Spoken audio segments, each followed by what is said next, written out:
Hello everyone. Core centre of rigorous എക്സലൻസിൻ്റെ പുതിയൊരു വീഡിയോയിലേക്ക് സ്വാഗതം. ഇന്ന് നമ്മൾ ഡിസ്കസ് ചെയ്യുന്നത് ബോൺടുണൻ്റെ ലാൻഡ് യൂസ് പ്ലാനിങ്ങിൻ്റെ ഒരു മോഡലിനെ കുറിച്ചാണ്, അല്ലെങ്കിൽ അഗ്രികൾച്ചറൽ ലൊക്കേഷൻ്റെ ഒരു മോഡലിനെ കുറിച്ചാണ്. അപ്പോൾ ഈ ഒരു ലാൻഡ് യൂസ് പ്ലാനിങ്ങുമായിട്ട് അല്ലെങ്കിൽ അഗ്രികൾച്ചറൽ ലൊക്കേഷനുമായി ബന്ധപ്പെട്ട് ആദ്യമായിട്ട് വരുന്ന ഒരു തിയറിയാണ് ബോൺടുണൻ്റെ തിയറി എന്ന് പറയുന്നത്. ഇത് എങ്ങനെയാണ് ഒരു സെൻട്രൽ മാർക്കറ്റിന് ചുറ്റും അഗ്രികൾച്ചറൽ ആക്ടിവിറ്റീസിൻ്റെ അടിസ്ഥാനത്തിൽ ലാൻഡ് യൂസ് പ്ലാനിങ് ചെയ്യപ്പെടുന്നത് എന്നുള്ളതാണ് ഈ ഒരു തിയറിയിൽ എക്സ്പ്ലെയിൻ ചെയ്യുന്ന പ്രധാനപ്പെട്ട കാര്യം എന്ന് പറയുന്നത്. അപ്പോൾ ഇത്തരത്തിൽ ഒരു ലാൻഡ് യൂസ് ഡിഫറെൻ്റ് ആയിട്ടുള്ള ഒരു ലാൻഡ് യൂസ് പാറ്റേൺ ഡെവലപ്പ് ചെയ്ത് വരുന്നത് അവിടെ ഉൽപ്പാദിപ്പിക്കുന്ന പ്രോഡക്റ്റിൻ്റെ സ്വഭാവത്തെയും അവിടുത്തെ ലാൻഡ് ട്രെൻഡിനെയും ട്രാൻസ്പോർട്ടേഷൻ കോസ്റ്റും ഡിസ്റ്റൻസും ഒക്കെ തന്നെ ഡിപ്പെൻഡ് ചെയ്തിരിക്കുന്നു എന്നുള്ളതാണ് ഇത് എക്സ്പ്ലെയിൻ ചെയ്യുന്ന പ്രധാനപ്പെട്ട കാര്യം എന്ന് പറയുന്നത്. അപ്പം ബോൺടുണൻ്റെ model of land use planning എന്ന് പറയുന്നത് ലൊക്കേഷൻ തിയറി എന്ന പേരിലും കൂടി അറിയപ്പെടുന്നുണ്ട്. ഇത് നോർമേറ്റീവ് ആയിട്ടുള്ള ഒരു എക്കണോമിക് മോഡൽ ഓഫ് അഗ്രികൾച്ചറൽ ലൊക്കേഷനാണ്. നോർമേറ്റീവ് എന്ന് പറഞ്ഞു കഴിഞ്ഞാൽ അതൊരു ഐഡിയൽ മോഡലാണ്. അതായത് എങ്ങനെയാണ് കാര്യങ്ങൾ ഓർഗനൈസ് ചെയ്യപ്പെടുന്നത് എന്നുള്ളതിനെ കുറിച്ച് എക്സ്പ്ലെയിൻ ചെയ്യുന്നതായിട്ടുള്ള ഒരു ഐഡിയൽ മോഡലിനെയാണ് നമ്മൾ നോർമേറ്റീവ് എന്തുകൊണ്ട് അർത്ഥമാക്കുന്നത്. ചിലപ്പം റിയാലിറ്റിയിൽ അത് അങ്ങനെ ആവണം എന്ന് നിർബന്ധവുമില്ല എന്നുള്ളതാണ് ഈ നോർമേറ്റീവ് മോഡലിൻ്റെ ഒരു പ്രത്യേകതയായിട്ട് വരുന്നത്. അപ്പോൾ 1826 ഈ ഒരു മോഡൽ പ്രൊഡ്യൂസ് ചെയ്യപ്പെടുന്നത്. ഐസൊലേറ്റഡ് സ്റ്റേറ്റ് എന്ന് പറയുന്ന പുസ്തകത്തിലാണ് ഇതിനെക്കുറിച്ച് നമുക്ക് ഡീറ്റെയിൽസ് കിട്ടുന്നത്. ഇത് എഴുതിയിട്ടുള്ളത് ജോൺ ഹെൻറിച്ച് ബോൺടുണൻ ആണ്. ഇദ്ദേഹം ഒരു ജർമ്മൻ എക്കോണമിസ്റ്റ് ആണ്. അതിലുപരി അദ്ദേഹം നല്ലൊരു ഫാർമർ കൂടി ആയിരുന്നു എന്നുള്ളതാണ്. അപ്പോൾ ഇദ്ദേഹത്തിൻ്റെ ഈ ഒരു അനാലിസിസ് മുഴുവനായിട്ട് വരുന്നത് ജർമ്മനിയിലെ റോസ്റ്റോക്കിലുള്ള മെക്ലൻബർഗ് എന്ന് പറയുന്ന ഒരു സിറ്റിയിൽ നടന്നിട്ടുള്ള അദ്ദേഹത്തിൻ്റെ അഗ്രികൾച്ചറിൻ്റെ എക്സ്പീരിയൻസിനെ ബേസ് ചെയ്തിട്ടാണ്. ഏകദേശം 40 years ഒക്കെ ഇദ്ദേഹം അഗ്രികൾച്ചർ ചെയ്തിട്ടുണ്ട്. അപ്പോൾ അതിൽ നിന്നും അദ്ദേഹം അക്വയർ ചെയ്തിട്ടുള്ള അദ്ദേഹത്തിൻ്റെ പ്രാക്ടിക്കൽ എക്സ്പീരിയൻസ് ആണ് ഈ ഒരു തിയറിയിൽ എക്സ്പ്ലെയിൻ ചെയ്തിട്ടുള്ളത്. അപ്പോൾ ഇദ്ദേഹം with their podzolic soils of low fertility എന്നുള്ളതാണ്. അപ്പോൾ അവിടുത്തെ സോയിലിൻ്റെ ഒരു പ്രത്യേകത എന്താണെന്ന് വെച്ച് കഴിഞ്ഞാൽ പോഡ്സോളിക് സോയിൽസ് ആണ് അവിടെ എന്നുള്ളതാണ്. അതായത് സോയിൽ ഹ്യൂമസ് അക്യുമുലേഷനും അതുപോലെ തന്നെ പോഡ്സോളിസേഷൻ എന്ന് പറയുന്ന ഒരു പ്രോസസ്സും കാരണം രൂപീകൃതമാകുന്ന സോയിലിനെയാണ് പോഡ്സോളിക് എന്ന് വിളിക്കുന്നത്. അതായത് പോഡ്സോളിസേഷൻ എന്ന് വെച്ച് കഴിഞ്ഞാൽ റെയിൻ വാട്ടർ അയണും അതുപോലെ തന്നെ അലുമിനിയം പോലുള്ള മിനറൽസിനെ ലീച്ച് ചെയ്തുകൊണ്ട് അപ്പർ സോയിൽ ലെയറിൽ നിന്നും ഡീപ്പർ ആയിട്ടുള്ള ലെയറിലേക്ക് ട്രാൻസ്ഫർ ചെയ്യാറുണ്ട്. അപ്പോൾ അത്തരത്തിലും അതിൽ ഹ്യൂമസിൻ്റെ അക്യുമുലേഷനും രൂപീകൃതമാകുന്നതിൻ്റെ ഭാഗമായിട്ട് ഉണ്ടായ വളരെ ലോ ഫെർട്ടിലിറ്റി ഉള്ള പോഡ്സോളിക് സോയിലുകളിൽ നടത്തിയ കൾട്ടിവേഷൻ്റെ അടിസ്ഥാനത്തിലാണ് ഇത്തരത്തിലുള്ളൊരു തിയറിയിലേക്ക് അദ്ദേഹം വരുന്നത് എന്നുള്ളതാണ്. ഓക്കെ, അപ്പോൾ ലാൻഡ് യൂസ് പാറ്റേൺ എങ്ങനെയാണ്, അതെങ്ങനെയാണ് ഒരു വില്ലേജിന് അവിടുത്തെ ഒരു പർട്ടിക്കുലർ ആയിട്ടുള്ള അറേഞ്ച്മെൻറ്റ് നൽകിയിട്ടുള്ളത് തുടങ്ങിയ കാര്യങ്ങളെക്കുറിച്ചാണ് ഈ ഒരു തിയറിയിൽ എക്സ്പ്ലെയിൻ ചെയ്തിട്ടുള്ളത്. ഓക്കെ, അപ്പോൾ ബോൺടുണൻ്റെ പ്രധാനപ്പെട്ട എയിം എന്ന് പറയുന്നത് മാർക്കറ്റിൽ നിന്നും ഡിസ്റ്റൻസ് കൂടുന്നതിനനുസരിച്ച് അഗ്രികൾച്ചറൽ പ്രാക്ടീസസിൽ വ്യത്യാസം വരുന്നുണ്ട് എന്ന് സ്റ്റേറ്റ് ചെയ്യാനാണ് ബോൺടുണൻ ശ്രമിച്ചിരുന്നത്. So von Thunen agricultural model was an attempt to answer the problem of balance in the cost of lands with the most effective crop to grow എന്നുള്ളതാണ്. അപ്പം ഒരു ലാൻഡും അവിടെ വളരെ എഫക്റ്റീവായിട്ട് നമ്മൾ വളർത്തേണ്ടതായിട്ടുള്ള ക്രോപ്സും ഏതാണ് എന്നുള്ള ചോദ്യങ്ങൾക്കും പ്രശ്നങ്ങൾക്കുമുള്ള ഒരു ബാലൻസിങ് ആയിട്ടുള്ള ഒരു സിറ്റുവേഷനാണ് ബോൺടുണൻ അഗ്രികൾച്ചറൽ മോഡലിൽ അദ്ദേഹം എക്സ്പ്ലെയിൻ ചെയ്തിട്ടുള്ളത്. അതായത് പ്രധാനമായിട്ടും ഒരു എക്കണോമിക് പെർസ്പെക്റ്റീവിലാണ് ഈ ഒരു മോഡൽ എക്സ്പ്ലെയിൻ ചെയ്യപ്പെട്ടിട്ടുള്ളത് എന്നുള്ളതാണ്. അപ്പോൾ അദ്ദേഹത്തിൻ്റെ മോഡലിലേക്ക് കടക്കുന്നതിന് മുമ്പ് 2 പ്രധാനപ്പെട്ട പോസ്റ്റുലേറ്റ്സ് ആണ് അദ്ദേഹം നടത്തിയിട്ടുള്ളത്. അതായത് മാർക്കറ്റിൽ നിന്നും ഡിസ്റ്റൻസ് കൂടുന്നതിനനുസരിച്ച് intensity of production of A particular crop declines എന്നുള്ളതാണ്. അതായത് മാർക്കറ്റിൽ നിന്നും ഡിസ്റ്റൻസ് കൂടുന്നതിനനുസരിച്ച് പ്രൊഡക്ഷൻ്റെ അതായത് ക്രോപ്പിൻ്റെ പ്രൊഡക്ഷനിൽ ഒരു കുറവ് സംഭവിക്കുന്നുണ്ട് എന്നുള്ളതാണ് ഒന്നാമത്തെ പോസ്റ്റുലേഷൻ എന്ന് പറയുന്നത്. ഇനി രണ്ടാമത്തെ എന്താണെന്ന് വെച്ച് കഴിഞ്ഞാൽ the type of land use varies with distance from the market എന്നുള്ളതാണ്. അപ്പോൾ മാർക്കറ്റിൽ നിന്നും ഡിസ്റ്റൻസ് കൂടുന്നതിനനുസരിച്ച് അവിടെ കൾട്ടിവേറ്റ് ചെയ്യപ്പെടുന്നതായ ക്രോപ്സിൻ്റെ സ്വഭാവത്തിൽ വേരിയേഷൻ ഉണ്ട് എന്നുള്ളതാണ് രണ്ടാമത്തെ പോസ്റ്റുലേറ്റ് ആയിട്ട് വരുന്നത്. സോ ബോൺടുണൻ്റെ മോഡലിൽ 2 പോസ്റ്റുലേറ്റ്സ് ആണ് വരുന്നത്. ഒന്ന്, മാർക്കറ്റിൽ നിന്നും ഡിസ്റ്റൻസ് കൂടുന്നതിനനുസരിച്ച് ഒരു ക്രോപ്പിൻ്റെ പ്രൊഡക്ഷനിൽ ഡിക്ലൈൻ സംഭവിക്കുന്നുണ്ട്. അതുപോലെ തന്നെ മാർക്കറ്റിൽ നിന്നും ഡിസ്റ്റൻസ് കൂടുന്നതിനനുസരിച്ച് ഓരോ അതായത് അവർ ഉൽപ്പാദിപ്പിക്കുന്ന സാധനങ്ങളുടെ സ്വഭാവത്തിലും വേരിയേഷൻ വരുന്നുണ്ട് എന്നുള്ളതാണ്. ഓക്കെ, ദെൻ ഈ തിയറി അസ്യൂം ചെയ്യുന്നതായിട്ടുള്ള കുറച്ച് കാര്യങ്ങൾ നമുക്ക് നോക്കാം. ഒന്നാമത്തത് അവിടെ ഒരു ഐസൊലേറ്റഡ് സ്റ്റേറ്റ് ഉണ്ട് എന്നാണ് പറയുന്നത്. ഓക്കെ, ഇതാണ് മോഡൽ എക്കോണമി എന്ന പേരിലാണ് അദ്ദേഹം അറിയപ്പെടുന്നത്. ഓക്കെ, അപ്പം ഐസൊലേറ്റഡ് സ്റ്റേറ്റ് എന്ന് വെച്ച് കഴിഞ്ഞാൽ consisting of one market city and its agricultural hinterland എന്നുള്ളതാണ്. അതായത് ഐസൊലേറ്റഡ് സ്റ്റേറ്റ് എന്ന് പറയുമ്പം ഒരു സിറ്റിയാണ്, ഒരു വില്ലേജോ അല്ലെങ്കിൽ ഒരു സെൻറ്ററോ ആണ്. ഇതിൻ്റെ സെൻറ്ററിൽ ഒരു മാർക്കറ്റ് സെൻറ്റർ മാത്രമേ ഉണ്ടാവൂ. ബാക്കി ഇവിടെ നിന്നുള്ള എല്ലാ പ്രൊഡക്ഷനും അഗ്രികൾച്ചറൽ ലാൻഡും ഡിപ്പെൻഡ് ചെയ്യുന്നത് ഈ സിംഗിൾ ആയിട്ടുള്ള സിറ്റിയിലേക്കാണ് എന്നുള്ളതാണ്. Okay, and the city is a market for surplus products from the hinterland എന്നുള്ളതാണ്. ഓക്കെ, അതായത് മറ്റുള്ള ഭാഗങ്ങളിൽ ഉൽപ്പാദിപ്പിച്ച് അധികം വരുന്ന സാധനങ്ങൾ വിൽക്കുന്നതിനാവശ്യമായിട്ടുള്ള ഒരു സെൻറ്ററാണ് ആ മാർക്കറ്റ് എന്ന് പറയുന്നത്. ഓക്കെ, അപ്പോൾ ഈ മറ്റുള്ള പ്രദേശങ്ങളിൽ നിന്നും ഈ അഗ്രികൾച്ചറൽ ഹിൻഡർലാൻഡിൽ നിന്നും സർപ്ലസ് അധികം വരുന്നതായിട്ടുള്ള സാധനങ്ങൾ മറ്റൊരു ഭാഗത്തേക്കും അവർ വിൽക്കാൻ വേണ്ടി കൊണ്ടുപോകില്ല എന്നുള്ളതുമാണ്. ദെൻ ഈ ഐസൊലേറ്റഡ് സ്റ്റേറ്റ് എന്ന് പറയുന്ന സമയത്ത് ഹോമോജീനിയസ് ആയിട്ടുള്ളൊരു ഫിസിക്കൽ എൻവയോൺമെൻറ്റ് ഉണ്ട്. കാരണം അവിടെ എൻറ്റയർ ആയിട്ടൊരു യൂണിഫോം പ്ലെയിൻ ആണ് എന്നുള്ളതും അദ്ദേഹത്തിൻ്റെ ഒരു അസംഷൻ ആണ്. Okay, the hinterland is inhabited by farmers who wish to optimise their profits and who adjust automatically to the market demand എന്നുള്ളതാണ്. അപ്പം ആദ്യം നമ്മൾ പറഞ്ഞു ഒരു ഐസൊലേറ്റഡ് ആയിട്ടുള്ളൊരു സ്റ്റേറ്റ് ഉണ്ട്, അതിൻ്റെ സെൻറ്ററിലൊരു സിറ്റി ഉണ്ട്. ആ സിറ്റിയെ ഡിപ്പെൻഡ് ചെയ്തിട്ടാണ്, അതായത് ബാക്കിയുള്ള പ്രദേശങ്ങൾ എല്ലാം തന്നെ അവർക്ക് അധികം വരുന്ന പ്രോഡക്റ്റ് എല്ലാം തന്നെ ഈ സെൻറ്ററിലുള്ള സിറ്റിയിലാണ് അവർ കൊണ്ടുവന്ന് വെക്കുന്നത്. ദെൻ ഈ ഹിൻഡർലാൻഡ് എന്ന് പറയുന്നത് ഇൻഹാബിറ്റ് ചെയ്യപ്പെട്ടിരിക്കുന്നത്, അതായത് ഈ സിറ്റിയുടെ ചുറ്റുമുള്ള പ്രദേശത്ത് താമസിക്കുന്നത് എല്ലാവരും പ്രോഫിറ്റ് മാക്സിമൈസ് ചെയ്യാൻ ആഗ്രഹിക്കുന്ന ഫാർമേഴ്സാണ്. സോ അതുകൊണ്ട് തന്നെ മാർക്കറ്റിൻ്റെ ഡിമാൻഡിനനുസരിച്ച് കൊണ്ട് അവരവരുടെ ഉൽപ്പാദനത്തിൽ വ്യത്യാസങ്ങൾ വരുത്താറുണ്ട് എന്നുള്ളതാണ്. ദെൻ അന്ന് കാലത്തെ പ്രധാനപ്പെട്ട ഒരു ട്രാൻസ്പോർട്ടേഷൻ മെറ്റീരിയൽ എന്ന് പറയുന്നത് കുതിരവണ്ടി പോലുള്ള മാർഗ്ഗങ്ങളേ ഉള്ളൂ. ഓക്കെ, അപ്പോൾ ഇത് 1826 ഒരു തിയറിയാണ് എന്ന് ഓർക്കണം.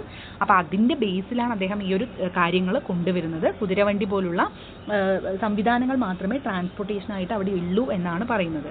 ഓക്കെ, അപ്പോൾ ഇവിടുത്തെ ട്രാൻസ്പോർട്ടേഷൻ കോസ്റ്റ് എന്ന് പറയുന്നത് ഡയറക്ട്ലി പ്രപ്പോർഷണൽ ടു ഡിസ്റ്റൻസ് എന്നുള്ളതാണ്. ഓക്കെ, അതായത് ഡിസ്റ്റൻസിനെ ബേസ് ചെയ്തുകൊണ്ടാണ് ട്രാൻസ്പോർട്ടേഷൻ കോസ്റ്റ് വരുന്നത്. ഡിസ്റ്റൻസ് കൂടുതലാണെങ്കിൽ ട്രാൻസ്പോർട്ടേഷൻ കോസ്റ്റ് കൂടുതലാണ്, ഡിസ്റ്റൻസ് കുറവാണെങ്കിൽ ട്രാൻസ്പോർട്ടേഷൻ കോസ്റ്റ് കുറവാണ് എന്നുള്ളതാണ്. അപ്പം ഈ തിയറിയുടെ പ്രധാനപ്പെട്ട അസംഷൻസ് ആണ് നമ്മൾ പറഞ്ഞത്.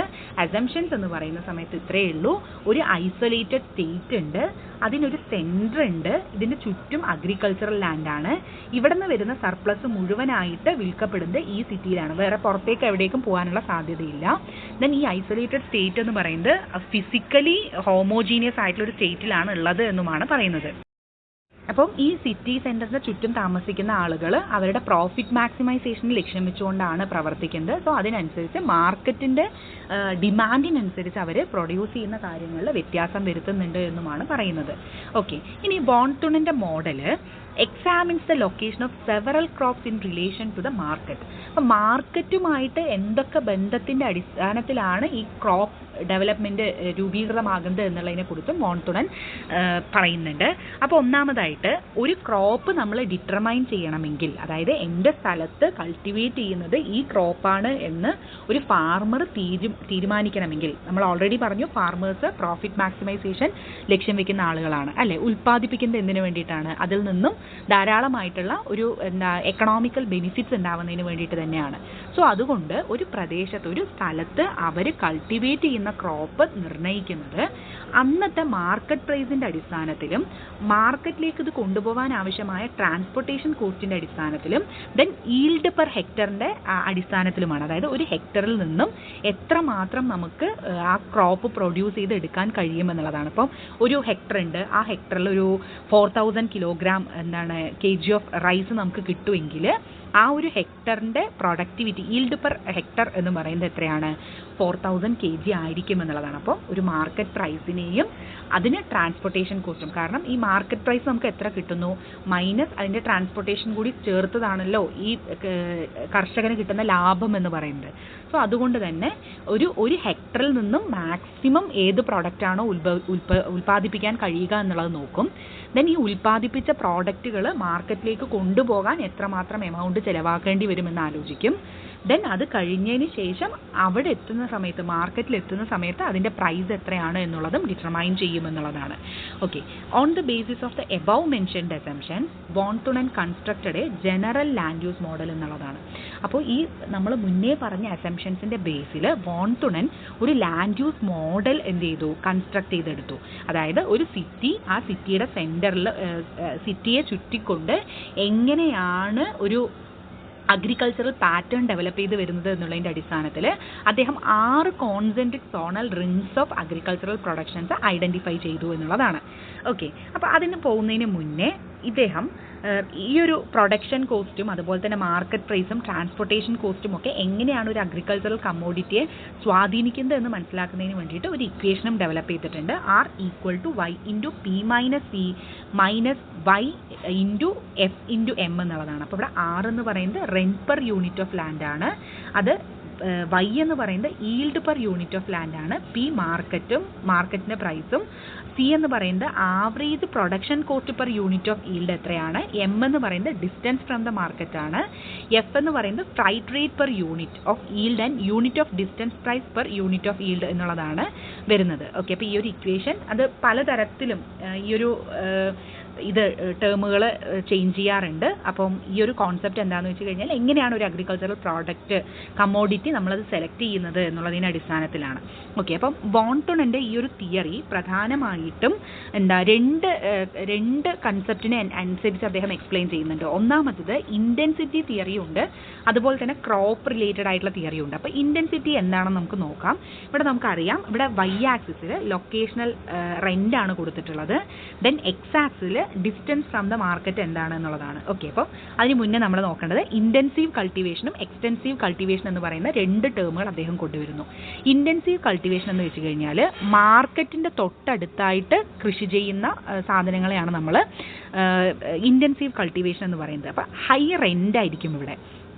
ഈ റെൻ്റ് മാർക്കറ്റിൽ നിന്നും ഡിസ്റ്റൻസ് കൂടുന്നതിനനുസരിച്ച് ഈ റെൻറ്റ് കുറയുകയും ചെയ്യും. കണ്ടോ, അതായത് ഇൻറ്റൻസീവ് ആയിട്ടുള്ള കൾട്ടിവേഷൻ എന്ന് വെച്ച് കഴിഞ്ഞാൽ മാർക്കറ്റിൻ്റെ തൊട്ട് പരിസരങ്ങളിൽ കൃഷി ചെയ്യുന്ന കൃഷിയെയാണ് നമ്മൾ ഇൻറ്റൻസീവ് കൾട്ടിവേഷൻ എന്ന് പറയുന്നത്. അപ്പോൾ ഇവിടെ ട്രാൻസ്പോർട്ടേഷൻ കോസ്റ്റ് കൂടുതലുള്ള, പെരിഷബിലിറ്റി ഹൈ ആയിട്ടുള്ള സാധനങ്ങളായിരിക്കും ഈ ഭാഗത്ത് കൾട്ടിവേറ്റ് ചെയ്യുക. ഓക്കെ, അതായത് ഇപ്പം ഒരു മരത്തടി ഉണ്ടെന്നുണ്ടെങ്കിൽ ആ മരത്തടി എന്ന് പറയുന്നത് ഒരുപാട് ദൂരത്തുനിന്ന് ട്രാവൽ ചെയ്ത് കൊണ്ടുവരുമ്പോഴത്തേക്കും നല്ലൊരു എമൗണ്ട് ട്രാൻസ്പോർട്ടേഷൻ കോസ്റ്റ് പോകില്ലേ. സോ അത് മാർക്കറ്റിൻ്റെ തൊട്ടടുത്ത് തന്നെ വെക്കുകയാണെന്നുണ്ടെങ്കിൽ വളരെ പെട്ടെന്ന് നമുക്ക് ട്രാൻസ്പോർട്ടേഷൻ കോസ്റ്റ് റെഡ്യൂസ് ചെയ്യാൻ വേണ്ടി പറ്റും. ഇനിയിപ്പം ഫ്രൂട്ട്സും വെജിറ്റബിൾസ് പോലുള്ള സാധനങ്ങൾ പെട്ടെന്ന് കേടുവന്ന് പോകുന്ന സാധനങ്ങളാണ്. അപ്പോൾ അത് മാർക്കറ്റിൻ്റെ അടുത്ത് കൊണ്ട് വെക്കുകയാണെന്നുണ്ടെങ്കിൽ അത് അതിൻ്റെതായിട്ടുള്ളൊരു അഡ്വാൻറ്റേജ് കിട്ടും. സോ ഇത്തരത്തിൽ ട്രാൻസ്പോർട്ടേഷൻ കോസ്റ്റ് കൂടുതലും പെരിഷബിലിറ്റി ഹൈ ആയിട്ടുമുള്ളതായ മെറ്റീരിയലുകൾ നമ്മൾ മാർക്കറ്റിൻ്റെ അടുത്താണ് കൾട്ടിവേറ്റ് ചെയ്യുന്നത്. അത്തരം സാധനങ്ങളെയാണ് നമ്മൾ ഇൻറ്റൻസീവ് കൾട്ടിവേഷൻ എന്ന് പറയുന്നത്. അപ്പോൾ ഇൻറ്റൻസീവ് കൾട്ടിവേഷൻ മാർക്കറ്റിൻ്റെ അടുത്താകുമ്പം അതിൻ്റെ ലൊക്കേഷണൽ റെൻറ്റ് വളരെ ഹൈ ആയിരിക്കും എന്നാണ് പറയുന്നത്. ഡിസ്റ്റൻസ് കൂടുന്നതിനനുസരിച്ച് ആ ലൊക്കേഷണൽ റെൻറ്റിൽ വേരിയേഷൻ വരുന്നത്. അടുത്തത് എക്സ്റ്റെൻസീവ് കൾട്ടിവേഷൻ എന്ന് വെച്ച് കഴിഞ്ഞാൽ മാർക്കറ്റിൽ നിന്നും കുറച്ചധികം ദൂരം മാറി കൃഷി ചെയ്യുന്ന കൃഷിയാണ് നമ്മൾ എക്സ്റ്റെൻസീവ് കൾട്ടിവേഷൻ എന്ന് പറയുന്നത്. അപ്പോൾ ഇവിടെ കമ്പാരിറ്റീവ്ലി ലോവർ ആയിട്ടുള്ളൊരു റെൻ്റ് ആയിരിക്കും. ദെൻ റെൻ്റ് എന്ന് പറയുന്നത് ഡിസ്റ്റൻസ് കൂടുന്നതിനനുസരിച്ച് എന്ത് ചെയ്യുന്നുണ്ട്, കുറയുന്നുണ്ട് എന്നുള്ളതാണ്. ഓക്കെ, അപ്പോൾ എക്സ്റ്റെൻസീവ് കൾട്ടിവേഷനെ അപേക്ഷിച്ചുകൊണ്ട് ഇൻറ്റൻസീവ് കൾട്ടിവേഷന് മാർക്കറ്റിൻ്റെ ഭാഗങ്ങളിൽ വളരെയധികം റെൻ്റ് കൂടുതലാണ്. ഇൻറ്റൻസീവ് കൾട്ടിവേഷൻ ആണെങ്കിലും എക്സ്റ്റെൻസീവ് കൾട്ടിവേഷൻ ആണെങ്കിലും മാർക്കറ്റിൻ്റെ ഭാഗങ്ങളിൽ നിന്നും ഡിസ്റ്റൻസ് കൂടുന്നതിനനുസരിച്ച് അതിൻ്റെ റെൻറ്റിൽ കുറവ് വരുന്നുണ്ട് എന്നുള്ളതാണ്. ഓക്കെ, അപ്പോൾ ഇദ്ദേഹം ഇതിൻ്റെയൊക്കെ അടിസ്ഥാനത്തിൽ, അതായത് ഒരു ട്രാൻസ്പോർട്ടേഷൻ കോസ്റ്റിൻ്റെയും മാർക്കറ്റ് പ്രൈസിൻ്റെയും ഈൽഡ് പെർ ഹെക്ടറിൻ്റെയും അടിസ്ഥാനത്തിൽ എങ്ങനെയാണ് ഒരു അഗ്രികൾച്ചറൽ പ്രൊഡക്ഷൻ്റെ റിങ് ഒരു സിറ്റിയുടെ ബേസിൽ പ്രൊഡ്യൂസ് ചെയ്യപ്പെടുന്നത് എന്നുള്ളതാണ് concentric zonal rings of agricultural production എന്നുള്ളത് കൊണ്ട് അർത്ഥമാക്കിയിട്ടുള്ളത്. ഓക്കെ, അപ്പോൾ ഇത് തുടക്കത്തിൽ ആദ്യം ഇത്തരത്തിലുള്ള ഒരു റിങ് അദ്ദേഹം വരുന്നു. പിന്നീട് അതിനകത്തേക്ക് ഒരു റിവറിൻ്റെ സിസ്റ്റമൊക്കെ ഉൾപ്പെടുത്തിക്കൊണ്ട് എങ്ങനെയാണ് ഈ ഒരു റിങ്ങിൽ മാറ്റം വരുത്തുന്നത് എന്നുള്ള പോർഷനാണ് ഈ രണ്ടാമത്തേൽ. അതൊരു മോഡിഫൈഡ് സ്റ്റേറ്റ് എങ്ങനെ ആയിരിക്കും എന്നുള്ളതാണ് ഈ ഒരു പോർഷൻ എക്സ്പ്ലെയിൻ ചെയ്യുന്നത്. ഓക്കെ, ഇപ്പുറത്ത് അദ്ദേഹത്തിൻ്റെ പഴയ ഐസൊലേറ്റഡ് സ്റ്റേറ്റ് ആണ് കാണിച്ചിട്ടുള്ളത്. ഓക്കെ, അപ്പോൾ ആദ്യത്തെ സോണിൽ മിക്കവാറും market gardening and milk production ആയിരിക്കും. ഈ സോണിൽ വളരെയധികം പെരിഷബിൾ ആയിട്ടുള്ള ഗുഡ്സ് ആയിരിക്കും കൺസിസ്റ്റ് ചെയ്തിട്ടുണ്ടാവുക. ഇപ്പോൾ ഫ്രഷ് മിൽക്കോ ഫ്രൂട്ട്സോ വെജിറ്റബിൾസോ അങ്ങനെ സിറ്റിയുടെ അടുത്ത് പെട്ടെന്ന് നശിച്ചു പോകാൻ സാധ്യതയുള്ളതായിട്ടുള്ള സാധനങ്ങളാണ് കൾട്ടിവേറ്റ് ചെയ്യുന്നത് എന്നുള്ളതാണ്. ദെൻ രണ്ടാമത്തെ സോൺ എന്ന് പറയുമ്പോൾ ഫയർവുഡ് ആൻഡ് ലുംബർ പ്രൊഡക്ഷൻ ആണ്. അപ്പോൾ ഇവിടെ മരത്തടികളുടെ കൾട്ടിവേഷൻ ആയിരിക്കും നടക്കുന്നുണ്ടാവുക. ഇത് 19-ാം നൂറ്റാണ്ടാണ് എന്ന് നിങ്ങൾ ഓർക്കണം. അന്ന് കാലത്ത് ഈ ഇന്ധനമായിട്ട് എനർജിക്ക് വേണ്ടിയിട്ട് അവർ ഉപയോഗിച്ചിരുന്ന പല, ഇപ്പം അടുപ്പിനാണെങ്കിലും അതല്ലാതെ പല ആവശ്യങ്ങൾക്ക് വേണ്ടിയിട്ടും ഈ മരത്തടികൾ ധാരാളമായിട്ട് ഉപയോഗിച്ചിരുന്നു എന്നുള്ളതാണ്. അപ്പോൾ അതുകൊണ്ട് തന്നെ ഇത്തരം മേഖലകൾ അതിൻ്റെ വെയിറ്റ് കൂടുതലാണ്, ട്രാൻസ്പോർട്ടേഷൻ കോസ്റ്റ് റിലേറ്റീവ്ലി ഹൈ ആണ് എന്നുള്ളത് കൊണ്ട് മാർക്കറ്റിൻ്റെ സെക്കൻഡ് സോണിൽ ഇത്തരത്തിലുള്ള മരത്തടികളുടെ കൾട്ടിവേഷനാണ് നടന്നിരുന്നത് എന്നുള്ളതാണ്. ദെൻ അടുത്തത് crop farming without fallow land ആണ്. സോൺ 3 എന്ന് പറയുന്നത് crop farming without fallow land ആണ്. അപ്പോൾ ഇവിടെ ക്രോപ്പ് ഫാമിംഗ് റേ ഫാമിംഗ് ആണ് നടന്നിരുന്നത്. റേ എന്ന് പറയുമ്പോൾ നമുക്കൊരു സെറൽ ക്രോപ്പാണ്. അപ്പം അത്തരം ക്രോപ്പുകളാണ് ഈ ഭാഗത്ത് രൂപീകൃതമായിട്ടുണ്ടായിരുന്നത്. അപ്പോൾ as the distance from the market increase, so the intensity of rye production decreased with a consequent reduction in yield എന്നുള്ളതാണ്. അപ്പോൾ മാർക്കറ്റിൽ നിന്നും കുറച്ച് ദൂരം വന്നു, സോ അതുകൊണ്ട് തന്നെ അതിൻ്റെ ഇൻറ്റൻസിറ്റി ഓഫ് റോ പ്രൊഡക്ഷൻ എന്ന് പറയുന്നത് ഡിക്രീസ് ചെയ്തു എന്നുള്ളതുമാണ്. The zone had no fallowing and manuring to maintain soil fertility എന്നുള്ളതാണ്. അപ്പോൾ ഇവിടെ തരിശു നിലങ്ങളായിട്ടൊന്നും ഇടാറില്ല, ഫുൾ ടൈം ഇവിടെ ഒരു കൾട്ടിവേഷൻ സംഭവിക്കുന്നുണ്ട് എന്നുള്ളതാണ് സോൺ 3 സംഭവിക്കുന്നത്. ഇനി സോൺ 4 എന്ന് വെച്ച് കഴിഞ്ഞാൽ crop farming with fallow and pastures ആണ്. അതായത് സോൺ 4 എന്ന് പറയുന്നത് ഗ്രെയിൻ ക്രോപ്സ് കൾട്ടിവേറ്റ് ചെയ്യുന്നു. ദെൻ കൾട്ടിവേറ്റ് ചെയ്യുന്ന ലാൻഡിൻ്റെ 14% ഫാലോ ലാൻഡായിട്ട് വിടുകയും ചെയ്യാറുണ്ട്. ഓക്കെ, അപ്പോൾ ഇവിടെ യഥാർത്ഥത്തിൽ ഫാർമേഴ്സ് 7 ഇയർ ക്രോപ്പ് റൊട്ടേഷൻ മെത്തേഡാണ് യൂസ് ചെയ്യുന്നത്. അതായത് 1/7 ഓഫ് ദ ലാൻഡ് എന്ന് പറയുന്നത് 7-1 ഭാഗം റേ ആയിരിക്കും ഇവിടെ ഒക്യുപ്പൈഡ് ചെയ്തിട്ടുണ്ടാവുക. ദെൻ ഒരു ഭാഗം ബാർലി ആയിരിക്കും, ഒരു ഭാഗം ഓട്സ് ആയിരിക്കും, ബാക്കി 3 ഭാഗം എന്തായിരിക്കും പാച്ചറും അതുപോലെ തന്നെ ഒരു ഭാഗം എന്ന് പറയുന്നത് ഫാലോ ലാൻഡുമായിരിക്കും എന്നുള്ളതാണ്. ഓക്കെ, അപ്പോൾ അവർ കൾട്ടിവേറ്റ് ചെയ്യുന്ന എൻറ്റയർ ലാൻഡിൻ്റെ 14% ഫാലോ ലാൻഡ് ആയിരിക്കും. 7 ഇയർ ആയിട്ട് ക്രോപ്പ് റൊട്ടേഷൻ നടക്കും. ഇപ്പോൾ ഒരു ഇയറിൽ റേ കൾട്ടിവേറ്റ് ചെയ്താൽ മറ്റേതിൽ ബാർലി ആയിരിക്കും, അടുത്ത വർഷം ഓട്സ് ആയിരിക്കും. ഓക്കെ, അങ്ങനെ ഒരു കൾട്ടിവേഷൻ ആയിരിക്കും ഇവിടെ നടക്കുന്നുണ്ടാവുക. Then rye butter cheese to the market and occasionally live animal to be slaughtered in the city എന്നുള്ളതാണ് ഈ ഒരു, അതായത് പ്രധാനമായിട്ടും ഈ crop farming fallow and pastures ആണ്. ഗ്രെയിൻ ക്രോപ്പ് ആണ് കൾട്ടിവേറ്റ് ചെയ്യുന്നത്. 14% ഫാലോ ലാൻഡ് ഇവിടെ ഉണ്ട് എന്നുള്ളതാണ്. ദെൻ സോൺ 5 എന്ന് പറയുന്നത് ഒരു 3 ഫീൽഡ് സിസ്റ്റമാണ് അവർ ഫോളോ ചെയ്യുന്നത്. അതായത് ഏകദേശം 33% ലാൻഡ് എന്ത് ചെയ്യുന്നുണ്ട്, ഫാലോ ലാൻഡായിട്ട് വിടാറുണ്ട് എന്നുള്ളതാണ്. അതായത് 1/3 പാർട്ട് ഓഫ് ദ ഫീൽഡ് എന്ന് പറയുന്നത് റേ കൾട്ടിവേഷൻ ആയിരിക്കും, ബാക്കി 1/3 എന്ന് പറയുന്നത് ഫാലോ ലാൻഡ് ആയിരിക്കും എന്നുള്ളതാണ് പറയുന്നത്. പാസ്ചറിങ്ങും ഒരു ഭാഗത്ത് പാസ്ചറിങ് നടക്കും, ഒരു ഭാഗത്ത് റേ നടക്കും. പിന്നെ അതായത് എൻറ്റയർ ആയിട്ടുള്ളൊരു ലാൻഡിനെയും അവരെന്ത് ചെയ്യുന്നു, 3 കൾട്ടിവേറ്റ് ചെയ്യും. ഓക്കെ, 3 കൾട്ടിവേറ്റ് ചെയ്തിട്ട് ഒന്നിൽ ഒരു എന്തെങ്കിലും ഒരു റേ പ്രോഡക്റ്റ് കൾട്ടിവേറ്റ് ചെയ്യും. ഒന്ന് പാസ്ചറിങ് ആയിരിക്കും, ഒരെണ്ണം എന്ന് പറയുന്നത് എന്തായിരിക്കും, ഫാലോ ലാൻഡ് ആയിരിക്കും. ദെൻ അടുത്ത വർഷം ഈ വർഷം ഫാലോ ലാൻഡ് ആക്കിയ സ്ഥലത്തെ അവിടെ കൾട്ടിവേറ്റ് ചെയ്യും, ഈ ഒരു സ്ഥലം ഫാലോ ലാൻഡ് ആക്കും.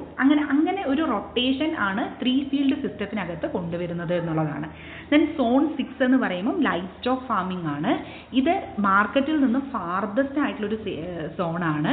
Here rye could not be produced because of the increased distance from the market എന്നുള്ളതാണ്. അപ്പം മാർക്കറ്റിൽ നിന്നും ഡിസ്റ്റൻസ് കൂടിയ ഒരു സ്ഥലമായതുകൊണ്ട് തന്നെ ഇവിടെ റെന്റ് എന്ന് പറയുന്നത് high rent as compare to the production of but. Okay, അപ്പം ഈ ഒരു സോണിൽ ഒന്ന് ലൈഫ് സ്റ്റോക്ക് ഫാമിംഗ് ആയിരിക്കും. ദെൻ അതിൽ നിന്നും കിട്ടുന്നതായിട്ടുള്ള അതുമായിട്ട് റിലേറ്റ് ചെയ്തിട്ടുള്ളതായിട്ടുള്ള അപ്പം ബട്ടറോ ചീസോ അങ്ങനെയുള്ള സാധനങ്ങളുടെ പ്രൊഡക്ഷനുമായിരിക്കും ഈ ഭാഗത്ത് ഉണ്ടാവുക എന്നുള്ളതാണ്. അപ്പോൾ കാലഘട്ടങ്ങൾ കുറേ കഴിയുന്ന സമയത്ത് ഈ ഒരു മോഡലിനകത്ത് പതിയെ മാറ്റങ്ങൾ കൊണ്ടുവരികയാണ് എന്നുള്ളതാണ്. ഒന്നാമതായിട്ട് കൊണ്ടുവന്ന മാറ്റം എന്ന് പറയുന്നത് ഒരു ട്രാൻസ്പോർട്ടേഷൻ റൂട്ട്, അതായത് നാവിഗബിൾ ആയിട്ടുള്ള ഒരു വാട്ടർ വേസ് ഇതിനകത്ത് ഇൻക്ലൂഡ് ചെയ്യുന്നു എന്നുള്ളതാണ്. സോ ഇത് ട്രാൻസ്പോർട്ടേഷനെ വളരെയധികം സ്പീഡറാക്കുന്നതിനും അതുപോലെ തന്നെ കോസ്റ്റ് റെഡ്യൂസ് ചെയ്യുന്നതിനും കാരണമായി എന്നുള്ളതാണ്. ദെൻ ഇതിനകത്ത് introduced a stream into his isolated state as important cities generally have a access to a navigable waterway എന്നുള്ളതാണ്. അതായത് ഐസൊലേറ്റഡ് സ്റ്റേറ്റിനകത്ത് നാവിഗബിൾ ആയിട്ടുള്ളൊരു വാട്ടർ വേ അദ്ദേഹം ഇൻക്ലൂഡ് ചെയ്തു എന്നുള്ളതാണ്. അപ്പോൾ ഇത് ഇൻക്ലൂഡ് ചെയ്തപ്പം സ്വാഭാവികമായിട്ടും സോൺ 1 എന്ന് പറയുന്നത് അതിൻ്റെ ഷേപ്പിൽ ചെറിയൊരു ചേഞ്ച് വന്നു. സോൺ 2 എന്ന് പറയുന്നത് ഒരു നാരോ ബാൻഡ്, അതായത് extended in a narrow band both up and down the stream എന്നുള്ളതായി. Then it was no longer an enclosed zone എന്നുള്ളതായി. ദെൻ ഇതിനകത്ത് അദ്ദേഹം ചെയ്തൊരു കാര്യം എന്താണെന്ന് വെച്ച് കഴിഞ്ഞാൽ മൈനർ ആയിട്ടുള്ള കുറച്ച് മാർക്കറ്റ് സെൻറ്റേഴ്സ് കൂടി ഇൻക്ലൂഡ് ചെയ്യുകയാണ്. കാരണം ഒരു ഭാഗത്ത് ഒരു ഒരൊറ്റ സെൻറ്റർ മാത്രം ആയിരിക്കില്ല, ഒരു സിറ്റി സെൻറ്റർ മാത്രം ആയിരിക്കില്ല അല്ലേ. ആദ്യം അദ്ദേഹം പറഞ്ഞു ഒരു എൻ്റയർ ആയിട്ട് ഐസൊലേറ്റഡ് സ്റ്റേറ്റിന് ഒരു സിറ്റിയേ ഉള്ളൂ എന്ന്. പക്ഷെ പിന്നീട് അതിനകത്ത് ചെറിയ ചെറിയ സിറ്റി സെൻറ്റേഴ്സ് ഇൻക്ലൂഡ് ചെയ്തു. ഈ സിറ്റി സെൻറ്റർ ഇൻക്ലൂഡ് ചെയ്തത് എൻ്റയർ ആയിട്ടുള്ള ഷേപ്പിനെയും അതിൻ്റെ ഒരു റിങ്ങിനെയും ബാധിച്ചു. ദെൻ ഈ മൈനർ ആയിട്ടുള്ള മാർക്കറ്റ് സെൻറ്റേഴ്സ് ന്യൂമറസ് ആയിട്ടുള്ള സ്മോൾ ടൗൺസുകൾ ക്രിയേറ്റ് ചെയ്യുന്നതിനും ഇത് പ്രൊഡക്ഷൻ സോണിൻ്റെ മിക്സിങ്ങിനും കാരണമായി എന്നുള്ളതാണ്. അതായത് ഈ റിങ് വരുമ്പം കംപ്ലീറ്റ് ആയിട്ട് ഇതിൻ്റെ ഒരു റിങ്ങിനെ അത് സ്വാധീനിച്ചു എന്നുള്ളതാണ്. അപ്പം ആദ്യം അദ്ദേഹം എടുത്ത തീരുമാനങ്ങളിലൊക്കെ ചെറിയ ചെറിയ മാറ്റങ്ങൾ കൊണ്ടുവരികയാണ്. അതായത് സിറ്റി സെൻറ്റർ അതിനെ ഡിപ്പെൻഡ് ചെയ്തിട്ട് നോർമലി കുറേ ചെറിയ ചെറിയ മാർക്കറ്റ് സെൻറ്റേഴ്സ് വരുന്നു. ഇത് എൻ്റയർ ആയിട്ടുള്ള ഒരു റീജിയൻ്റെയും മാറ്റങ്ങൾക്ക് കാരണമാകുന്നു എന്നുള്ളതാണ്. ഓക്കെ, അപ്പോൾ വലിയൊരു അഡ്വാൻറ്റേജ് ഉണ്ടായിരുന്നു ഇതിന്. അഗ്രികൾച്ചറൽ ട്രാൻസ്പോർട്ടേഷൻ കോസ്റ്റുമായിട്ടും ഈൽഡ് പെർ ഹെക്ടറും ഒക്കെ ആയിട്ട് വളരെയധികം ആ കാലഘട്ടത്തിൽ ഏറ്റവും അനുയോജ്യമായിട്ടുള്ള രീതിയിൽ തന്നെ ഒരു മോഡൽ അദ്ദേഹം ഡെവലപ്പ് ചെയ്ത് കൊണ്ടുവന്നെങ്കിലും ധാരാളമായിട്ടുള്ള ഡീമെറിറ്റ്സും ഇതിനകത്ത് ഉണ്ട് എന്നുള്ളതാണ്. കാരണം അദ്ദേഹത്തിൻ്റെ അസംഷൻസ് അൺറിയലിസ്റ്റിക് ആണ് എന്ന് പറയുന്നു. അതേപോലെ തന്നെ ടെക്നോളജിക്കൽ ആയിട്ടുള്ള പ്രോഗ്രസിനെ കംപ്ലീറ്റ് ആയിട്ട് ഇഗ്നോർ ചെയ്തു എന്ന് പറയുന്നുണ്ട്. അതുപോലെ തന്നെ മാർക്കറ്റ് ഡിമാൻഡ് കാലഘട്ടങ്ങൾ കഴിയുന്നതിനനുസരിച്ച് ചേഞ്ച് ചെയ്യാറുണ്ട്. ഓക്കെ, ആ ചേഞ്ചിനെ അദ്ദേഹം അഡ്രസ്സ് ചെയ്തില്ല എന്ന് പറയുന്നുണ്ട്. ദെൻ സ്റ്റാറ്റിക് ഇൻ നേച്ചറാണ്. അതായത് ഈ മാർക്കറ്റ് ഡിമാൻഡിൽ ഉണ്ടായിരുന്ന മാറ്റങ്ങളോ ടെക്നോളജിയിൽ ഉണ്ടായിരുന്ന മാറ്റങ്ങളോ ഒന്നും തന്നെ അഡ്രസ്സ് ചെയ്യാൻ ഇദ്ദേഹത്തിന് സാധിച്ചില്ല. ദെൻ ട്രാൻസ്പോർട്ടേഷൻ കോസ്റ്റിന് കുറച്ചുകൂടെ പ്രാധാന്യം കൊടുത്തു എന്നുള്ളത് ഇതിൻ്റെ ഒരു ഇതാണ്. ഒരു സിംഗിൾ മാർക്കറ്റ് എക്കോണമി എന്ന് പറയുന്ന ഒരു അൺറിയലിസ്റ്റിക് ആയിട്ടുള്ള ഒരു കോൺസെപ്റ്റിലേക്ക് അദ്ദേഹം ഹാങ് ചെയ്ത് നിന്നു എന്നുള്ളതും ഇതിൻ്റെ ഒരു പോരായ്മയാണ്. അപ്പോൾ ചുരുക്കത്തിൽ 1826 വോൺ തുണൻ അദ്ദേഹത്തിൻ്റെ കോൺസെൻട്രിക് റിംഗ് മോഡൽ കൊണ്ടുവന്നു. ദെൻ ഇത്തരത്തിലുള്ള പ്രശ്നങ്ങൾ പരിഹരിച്ചുകൊണ്ട് 1925 അദ്ദേഹം എന്ത് ചെയ്തു, ഈ ഒരു കോൺസെപ്റ്റിനെ ഓളോഫ് ജൊണാസൻ എന്ന് പറയുന്ന വ്യക്തി ഇതിനൊന്ന് മോഡിഫൈ ചെയ്തു. ദെൻ അർബൺ എക്സ്പാൻഷൻ്റെ എഫക്റ്റും കൂടി ചേർത്തിട്ട് 1967 സിൻക്ലെയർ ഇതിനെ വീണ്ടും ഒന്ന് മോഡിഫൈ ചെയ്തു. ഓക്കെ, അപ്പോൾ 1826 ആ ഒരു കാലഘട്ടത്തിൻ്റെ അനുയോജ്യമായിട്ടുള്ള കാര്യങ്ങൾ എക്സ്പ്ലെയിൻ ചെയ്തുകൊണ്ട് അദ്ദേഹം ഒരു വോൺ തുണൻ തിയറി പറഞ്ഞു. അതിനെ കുറച്ചുകൂടെ റിയൽ വേൾഡ് അപ്ലിക്കബിൾ ആയിട്ടുള്ള സിറ്റുവേഷൻസിനെ എക്സ്പ്ലെയിൻ ചെയ്തുകൊണ്ട് ഒലാഫ് ജൊണാസൻ ഇതിനെ ഒന്നുകൂടെ മോഡിഫൈ ചെയ്തു. 1967 സിൻക്ലെയർ അർബൺ എക്സ്പാൻഷൻ എഫക്റ്റും കൂടി വെച്ചിട്ട് ഈ ഒരു ഇതിനെ മോഡിഫൈ ചെയ്തെടുത്തു എന്നുള്ളതാണ്. അപ്പോൾ ചുരുക്കത്തിൽ നമ്മൾ ഇന്ന് പഠിച്ചത് ഐസൊലേറ്റഡ് സ്റ്റേറ്റ് എന്ന് പറയുന്ന ഒരു പുസ്തകം 1826 ജോൺ ഹെൻറിച്ച് വോൺ തുണൻ എന്ന് പറയുന്ന വ്യക്തി എഴുതിയിട്ടുണ്ട് എന്ന് പഠിച്ചു. ഇതിൽ സോൺ 1 എന്ന് പറയുന്നത് അദ്ദേഹം അന്നത്തെ കാലഘട്ടത്തിനനുസരിച്ചിട്ട് ലാൻഡ് യൂസ് എങ്ങനെയൊക്കെയാണ് ഒരു മാർക്കറ്റ് സെൻറ്ററിനെ ബേസ് ചെയ്തുകൊണ്ട് വരുന്നത് എന്നുള്ളതിനെ കുറിച്ച് ഡിസ്കസ് ചെയ്തു. അപ്പോൾ അതിനകത്ത് സോൺ 1 എന്ന് പറയുന്നത് market gardening and milk production ആണ്, പെരിഷബിൾ ആയിട്ടുള്ള ഗുഡ്സ് ആണ്. സോൺ 2 ഫയർവുഡ് ആൻഡ് ലുംബർ പ്രോഡക്ട്സ് ആണ്. സോൺ 3 എന്ന് പറയുമ്പോൾ ഏകദേശം crop farming without fallow land ആണ്, അതായത് ഇൻറ്റൻസീവ് ആയിട്ടുള്ളൊരു ഫാമിംഗ് ആണ്. സോൺ 4 എന്ന് പറയുന്നത് crop farming fallow and pastures ആണ്. ദെൻ സോൺ 5 എന്ന് പറയുന്നത് 3 ഫീൽഡ് സിസ്റ്റവും സോൺ 6 എന്ന് പറയുന്നത് ലൈഫ് സ്റ്റോക്ക് ഫാമിങ്ങും ആണ്. അപ്പോൾ ഇത്രയും കാര്യങ്ങൾ കോമ്പറ്റേറ്റീവ് എക്സാമിന് മിക്കവാറും ഈ സോണുകളെ ഡിപ്പെൻഡ് ചെയ്തിട്ടായിരിക്കും ചോദ്യങ്ങൾ വരുന്നുണ്ടാവുക. ഓക്കെ, അപ്പം ഒരു സോൺ 4 ഏതാണ്, സോൺ 5 ഏതാണ് തുടങ്ങിയ കാര്യങ്ങളെ കുറിച്ചിട്ടായിരിക്കും ഇതിനകത്ത് ക്വസ്റ്റ്യൻസ് വരുന്നുണ്ടാവുക. സോ ചുരുക്കത്തിൽ ലാൻഡ് യൂസ് പാറ്റേൺ എന്ന് പറയുന്നത് ഡിസ്റ്റൻസും ട്രാൻസ്പോർട്ടേഷൻ കോസ്റ്റും മാർക്കറ്റിൻ്റെ ആക്സസിബിലിറ്റിയുമാണ് ഒരു പ്രദേശത്തിൻ്റെ ലാൻഡ് യൂസ് പാറ്റേണിനെ സ്വാധീനിക്കുന്നത് എന്നാണ് വോൺ തുണൻ പറഞ്ഞു വെച്ചിട്ടുള്ളത്. അപ്പോൾ ഈ ഒരു ടോപ്പിക്കുമായി ബന്ധപ്പെട്ട് എന്തെങ്കിലും സംശയങ്ങൾ നിങ്ങൾക്കുണ്ടെങ്കിൽ കമൻറ്റ് ബോക്സിൽ കമൻറ്റ് ചെയ്യാവുന്നതാണ്. പുതിയൊരു വീഡിയോയുമായിട്ട് നമുക്ക് വീണ്ടും കാണാം. Thank you for listening.